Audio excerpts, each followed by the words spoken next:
भाजपा के मंत्री हैं नंद कुमार नंदी, उन्होंने कहा कि विरासत में सत्ता तो मिल सकती है लेकिन बुद्धि नहीं मिल सकती है। क्या कहेंगे इस पे आप? अब ये भारतीय जनता पार्टी का अपना संस्कार है, जो अपने आप को राष्ट्रवादी संस्कारवान पार्टी बताती है। ये उनका जो सनातन धर्म उन्होंने बताया, इससे झलकता है कि वो जिस धर्म की बात कर रहे हैं उसके संस्कार क्या हैं। और अगर विरासत की बात करते हैं तो अब की अम्बेडकर नगर की जनता तय करेगी कि राजनीति विरासत में जाएगी कि किसानों के पक्ष में जाएगी। दूसरी चीज, उन्होंने अम्बेडकर नगर में आकर के श्री अखिलेश यादव को ही टारगेट किया। तो मैं तो कहूंगा कि भारतीय जनता पार्टी को अखिलेश फोबिया हो गई है। इस सोते जागते श्री अखिलेश यादव का नाम आता है। नंदी जी अगर अम्बेडकर नगर आए थे तो नंदी जी को यह बताना चाहिए जनपद अम्बेडकर नगर को 7 साल की उत्तर प्रदेश की सरकार में क्या मिला। अम्बेडकर नगर को कोई बिल्डिंग मिली? आप अगर सर्च करेंगे तो भारतीय जनता पार्टी ने 7 साल में प्रदेश की सरकार और 10 साल केंद्र की सरकार में एक बिल्डिंग जिले को देने का काम किया, जो भारतीय जनता पार्टी का 3 स्टार कार्यालय है। इसके अलावा कोई बिल्डिंग जनपद को नहीं दिया।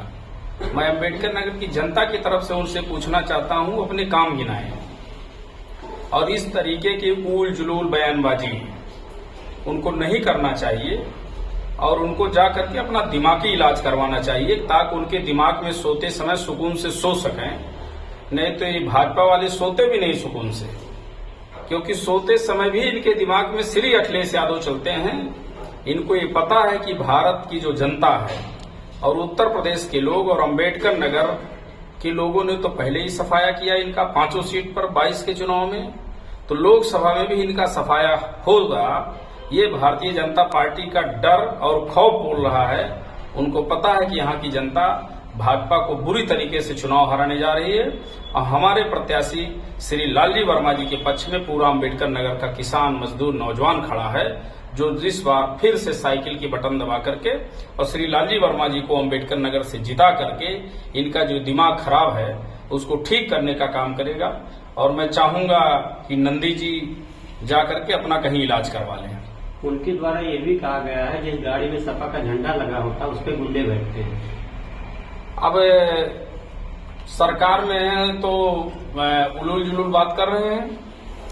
भारतीय जनता पार्टी की सरकार में एक वॉशिंग मशीन है जिसमें अपराधी, गुंडे, भ्रष्टाचारी, वो रात तक गुंडा और अपराधी और भ्रष्टाचारी होता है और भाजपा मुख्यालय की उस मशीन में जैसे घुसता है तुरंत दूसरी तरफ से वो ईमानदार और स्वच्छ छत का नेता बन के निकलता है। उन्होंने अखिलेश यादव पर कटाक्ष किया कि जो आवाज से टोटी ले गए, उनके बारे में क्या बात करें? अब उन्होंने नहीं कहा, उन्होंने कहा कि टोटी, पता नहीं कौन सी टोटी की बात कर रहे थे कि टोटी का नाम लेने पर इनको बुरा लगता है। तो उनसे पूछो चिलम कहाँ मिलेगी, तो चिलम भी ढूंढी जाए। हम लोग तो चिलम भी ढूंढ रहे हैं कि हम तो सोचते हैं चिलम भी इधर उधर पड़ी रहती है।